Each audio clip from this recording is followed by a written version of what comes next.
안녕하세요. 몇 년 전부터 저에게 있었던 복잡한 사건에 대해서 말씀드리고자 합니다.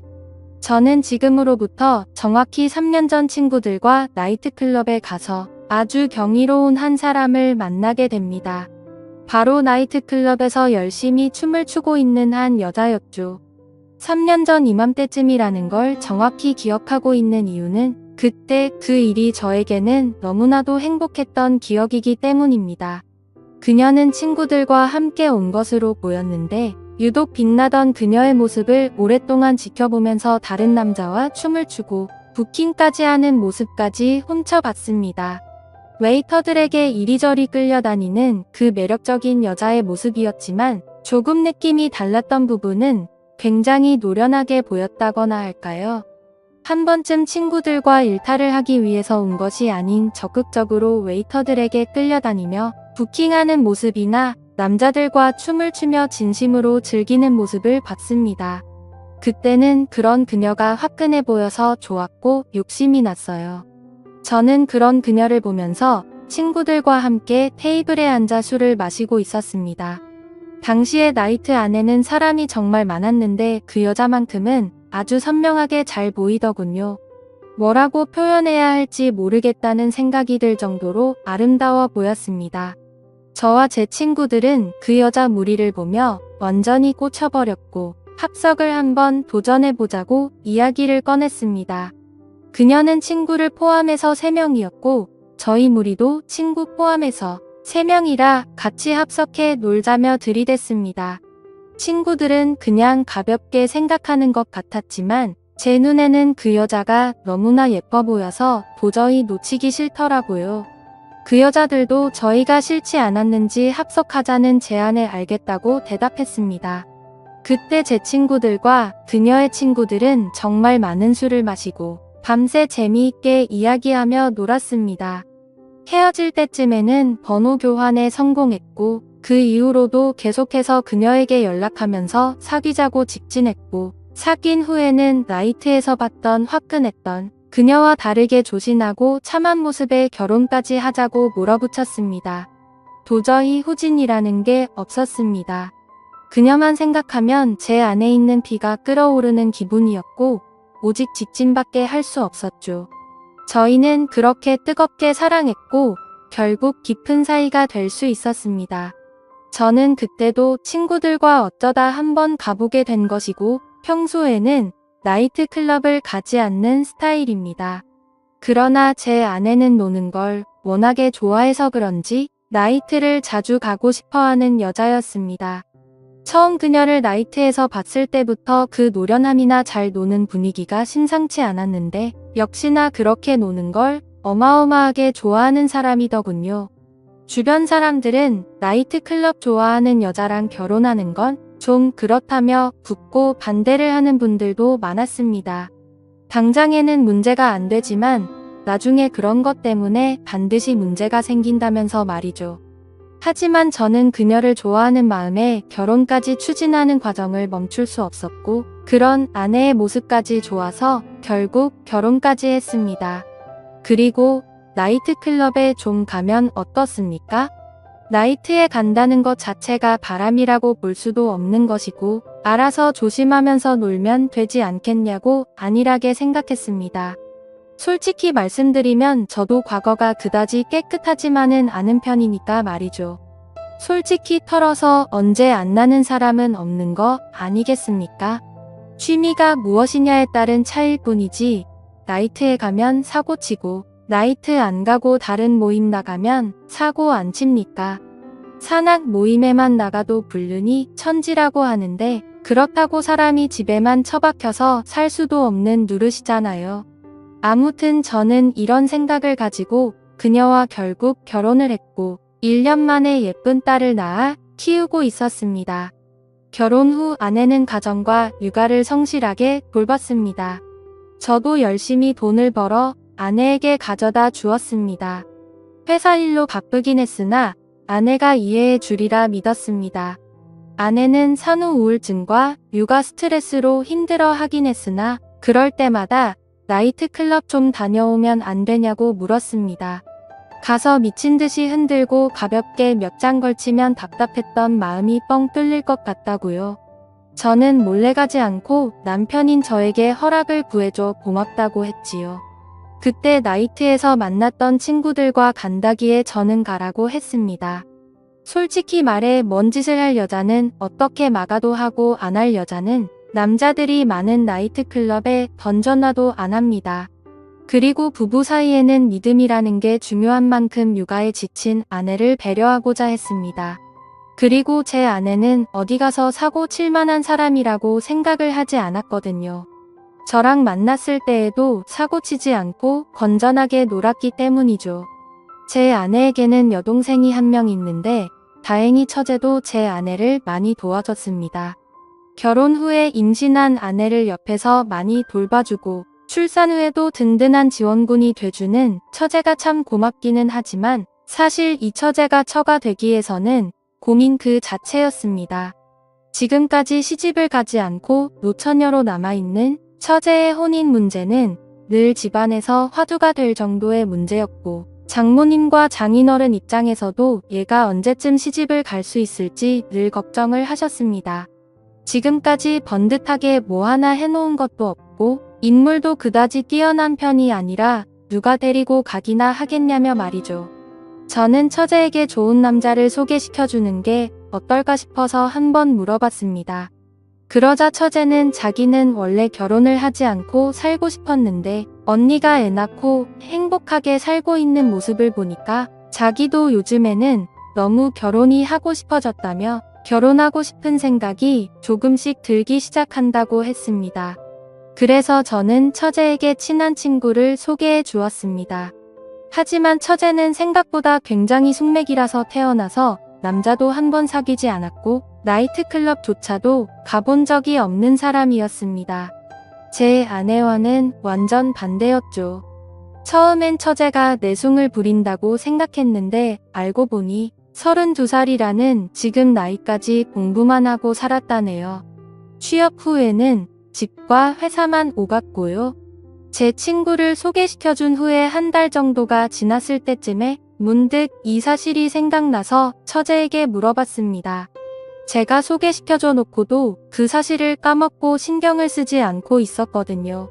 그래서 제 친구랑은 요즘에 어떻게 되고 있냐고 물어보니 처제는 제 친구가 너무나 마음에 들어서 몇 번 만나다가 본격적으로 연인 관계로 만나자는 식으로 말했고 그렇게 본격적으로 연애를 했다고 하더라고요. 근데 문제는 사귄 지 2주 만에 헤어졌다는 겁니다. 저는 처제에게 자세한 이야기를 들어봤는데 친구 녀석이 완전히 쓰레기처럼 행동을 한 것 같더라고요.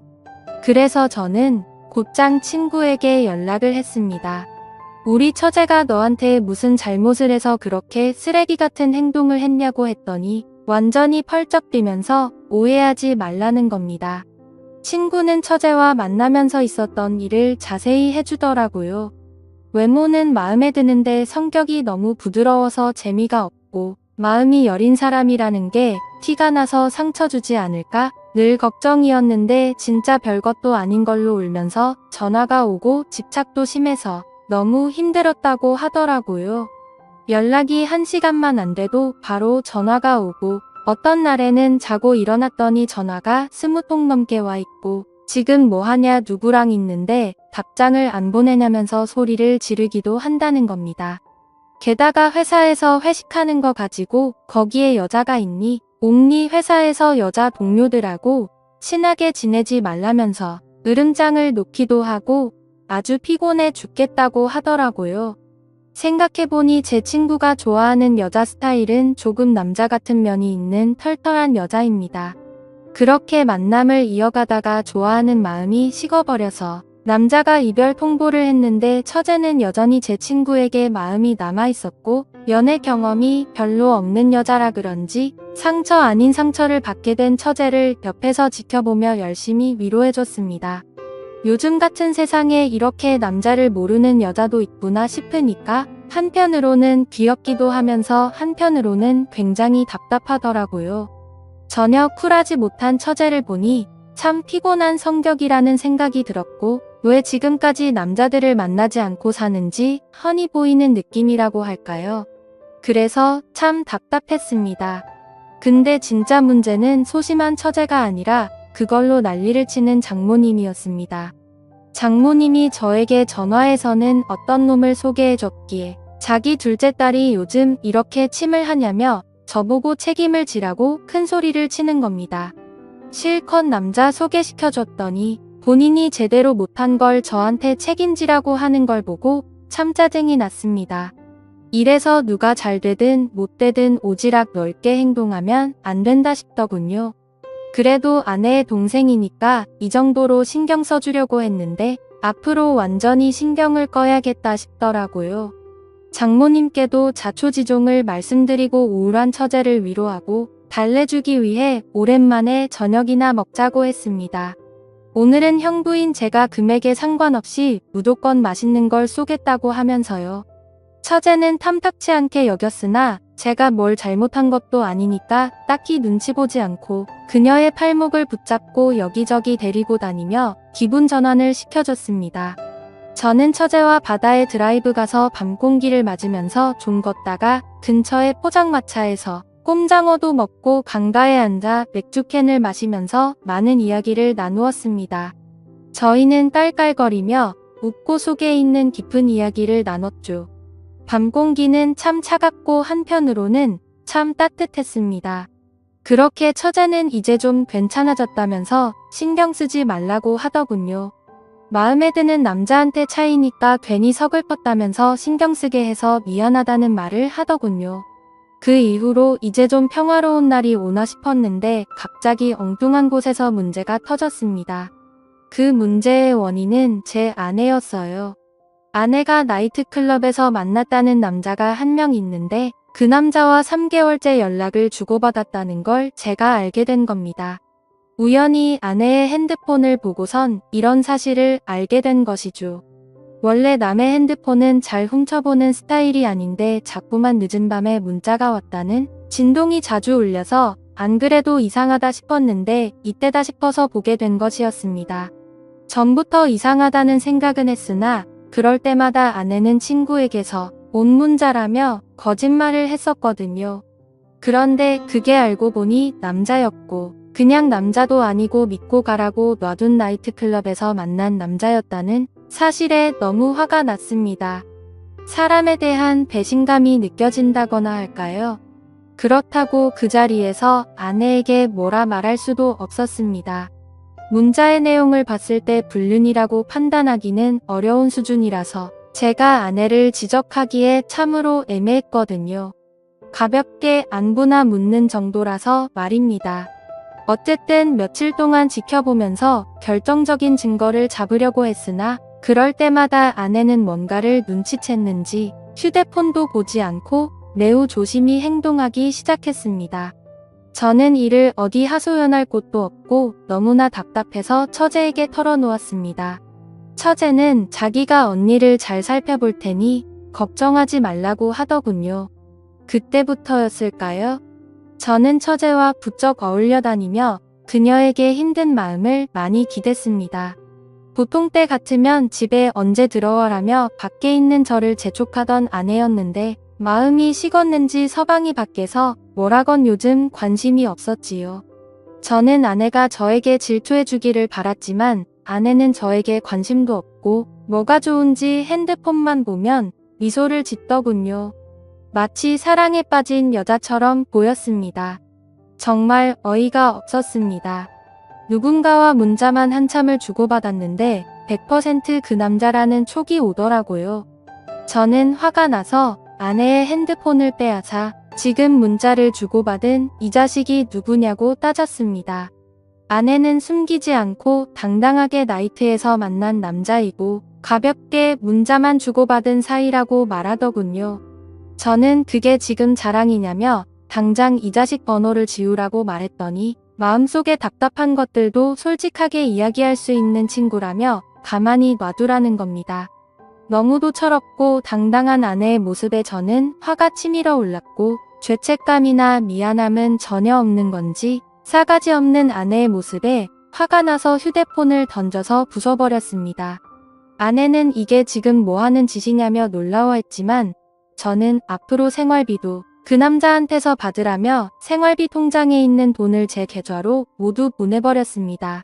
그러자 아내가 화를 내며 내가 나한테 신경을 썼으면 얼마나 썼냐고 화를 내며 울기 시작했습니다. 잘못은 자기가 해놓고 자기가 먼저 눈물을 흘리는 어처구니 없는 경우였죠. 그래서 저는 당당하게 말했습니다. 앞으로 두고 보라고 내가 너한테 해준 게 뭔지 서서히 알게 될 거라고 했습니다.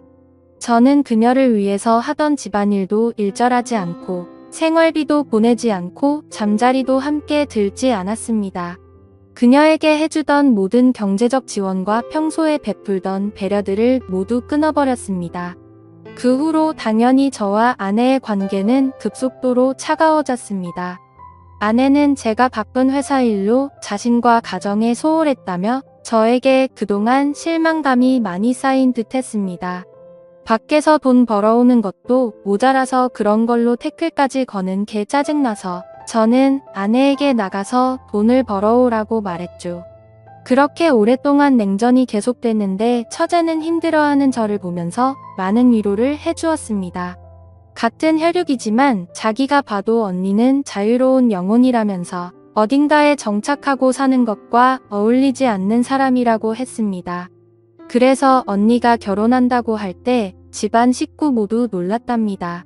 처제와 많은 이야기를 주고받으며 소주만 한 잔 두 잔 마시다 진탕 취하도록 술을 마셔댔고 저와 처제는 필름이 끊겼지요. 며칠 후 아내는 저에게 미안하다고 사과를 했지만 저는 답답한 결혼 생활 못하겠으니 이혼하자고 말을 꺼냈습니다. 저는 당연히 올 것이 왔다고 생각하며 알겠다고 대답했습니다. 그렇게 일사천리로 이혼을 진행한 후에 얼마 되지 않아 아내의 소식을 들었는데 정말 너무나도 충격적이고 저를 괴롭게 만드는 사실을 한 가지 듣게 됐습니다. 그때 그 나이트클럽에서 만난 남자와 동거를 하고 있다고 하더군요. 저와 이혼을 하려고 했던 것은 자신의 삶을 살기 위해서가 아니라 결국 그 남자와 함께 살기 위해서 그랬던 것이었죠. 저는 다시 한번 그녀에게 배신감이 쏟아올랐고 집안을 뒤집어 놓았습니다. 그러자 장모님과 장인어른도 저에게 사과를 하며 저에게 용서를 구했습니다. 근데 그런 일이 있게 된 지 하루 만에 처제가 제 아기를 가진 것을 알게 되면서 이제는 제가 장모님과 장인어른에게 사과해야 하는 상황이 왔습니다. 아마 전쟁터도 이보다 더 난장판은 아닐 거라는 생각이 들 정도로 복잡한 상황이 계속 터진 것이죠. 제 삶이 완전히 통째로 엉켜버렸다는 생각이 들더라고요. 나이트에서 만난 아내는 나이트에서 결국 바람이 나버리고 제 친구와 연애하던 처제는 결국 제 아이를 임신해버린 지금의 상황 말입니다. 한 달 전 처제와 많은 이야기를 주고받으며 소주를 진탕 취하도록 마셨을 때 필름이 끊겼고 저와 처제는 서로 눈이 맞아버렸던 거죠. 그날 처제와 연인처럼 서로의 마음을 확인하였고 저를 사랑한다는 처제에게 언제부터 저를 좋아하게 됐냐 물었지요. 제가 소개해준 후배에게 차이고 나서 우울해 있을 때 제가 처제 팔목을 붙잡고 함께 데이트했을 때부터 저를 마음에 두기 시작했다고 하더군요. 그때 그 밤 공기를 잊을 수 없다며 저와 미래를 생각했다고 말했습니다. 그 말을 듣는데 정말 쉽게 사랑에 빠지는 여자라는 느낌을 또 받았습니다. 저는 집안 망신이니 처제에게 아기를 지우라 말한 장모님과 장인어른을 찾아가 공손히 말씀드렸습니다. 처제와 결혼해서 애를 낳고 함께 살겠다고 말입니다. 솔직히 말하면 처제에게 마음이 있던 것은 작은 이유였고 진짜 함께 살려고 마음먹은 핵심적인 이유는 아내에 대한 복수심 때문이었습니다. 저는 장모님 장인의 허락을 받지는 못했으나 아이는 내팽개쳐두고 외간 남자와 바람난 아내를 보니 정말 참을 수가 없더군요. 그녀에게 치욕을 안겨줘야겠다고 생각합니다. 저는 처제에게도 크게 관심이 없고 이제 이 집안은 진절머리가 납니다. 저는 오직 저의 아이만 있으면 되고 바람나서 떠나간 아내를 어떻게 더 치욕스럽게 만들지 고민해봐야겠습니다. 이런 저를 이해하실 수 있나요? 저도 잘 모르겠네요. 오늘의 사연 여기까지입니다. 지금까지 읽어주신 모든 분들 감사합니다. 구독과 좋아요, 알림 설정 눌러주세요. 그럼 모두들 행복한 하루 보내세요.